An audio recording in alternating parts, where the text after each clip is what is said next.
Bonjour à tous, je suis Héloïse, la présidente d'Afrique Active. J'espère que vous allez bien pendant ces vacances et aujourd'hui je vais vous donner mes conseils. Je vais vous expliquer un peu comment créer une association humanitaire. C'est assez simple mais il y a quand même quelques étapes à respecter. La première chose à faire, ça va être de trouver une cause qui vous tient à cœur. C'est important quand même de trouver une cause qui vous plaît vraiment parce que c'est ça qui va vous motiver à travailler pour créer cette association et soutenir vraiment la cause que vous voulez. Parce que sans travail, c'est simple, vous n'arriverez à rien. Donc voilà, trouvez quelque chose qui vous motive et travaillez à fond dessus. Ensuite, après ça, vous allez devoir constituer votre équipe. Il faut savoir qu'une association, c'est au minimum 2 personnes, sauf, il me semble, en Alsace-Moselle ou quelque chose comme ça, je sais plus trop, où c'est 7, parce que voilà, le droit est un peu différent dans cette région-là. Mais une association, c'est un minimum de 2 personnes selon la loi, donc vous allez devoir trouver au moins une personne pour bosser avec vous.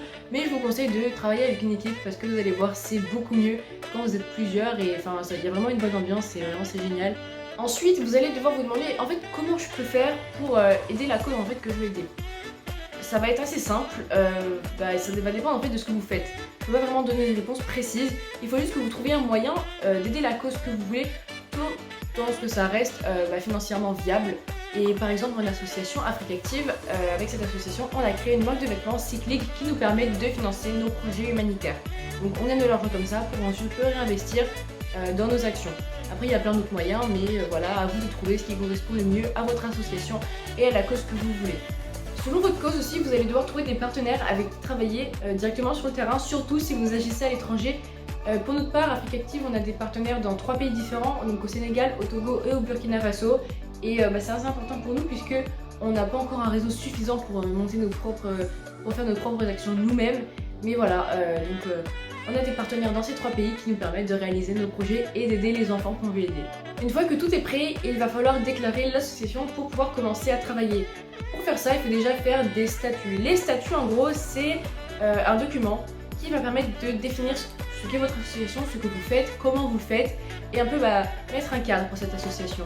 C'est une étape qui est vraiment essentielle, il faut que ce soit soigné, propre, parce que c'est ça qui va faire si votre dossier est accepté ou non.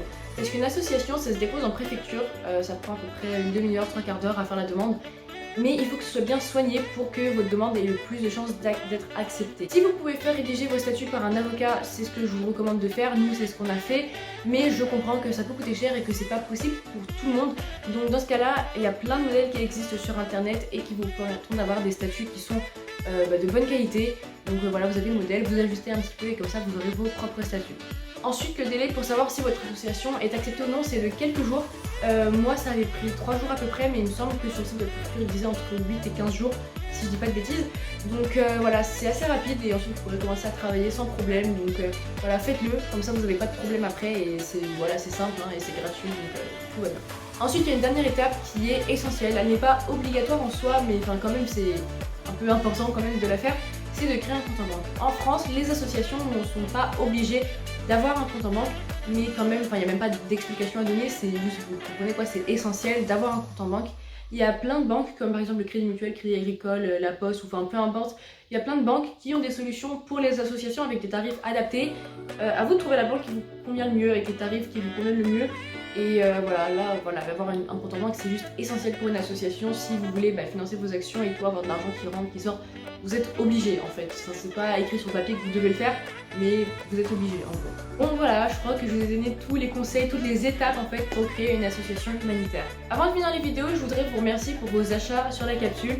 Peut-être qu'il y aura un restock d'ailleurs, on a écoulé presque tout notre stock, ou peut-être un restock des gourdes, on verra ce que vous voulez. Mais en tout cas, merci d'avoir suivi cette vidéo, c'était Héloïse pour Afrique Active, à très bientôt.